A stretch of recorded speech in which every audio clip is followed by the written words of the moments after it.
Politique et c'est Arlette Chabot. Le Grand Matin Sud Radio, l'édito politique. Bonjour Arlette, bienvenue. Bonjour à vous. Oui, Arlette, alors après la crise sanitaire, on parle de la crise économique et de la crise sociale qui devrait suivre, qui risque d'arriver avec des licenciements à la clé et on entend déjà beaucoup de mises en garde, Arlette.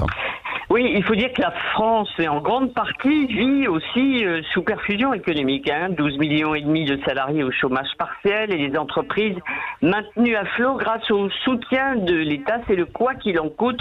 On se souvient du premier discours d'Emmanuel Macron.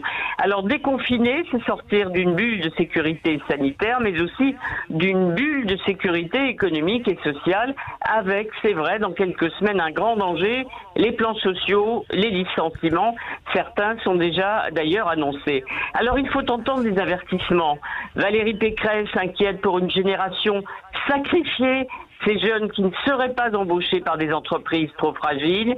Cri d'alarme aussi de Raymond Soubine, ancien conseiller social de Nicolas Sarkozy, qui demande au gouvernement de revoir d'urgence les règles des plans de sauvegarde de l'emploi, plaide pour des négociations dans les entreprises sur la base d'un donnant-donnant, un engagement sur des garanties de l'emploi en échange du côté des salariés de concessions sur le temps de travail ou les rémunérations.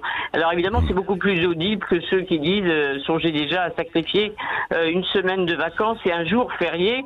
En tout cas, une chose est sûre, Muriel Pénicaud travaille déjà sur de telles mesures.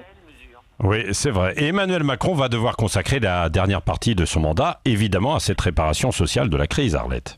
Eh bien évidemment, parce que dès l'été, Emmanuel Macron n'échappera pas à un grand plan rapide en faveur de l'hôpital, qui a tenu grâce au personnel soignant, ses premiers de tranchées qui nous obligent, comme l'a dit le président.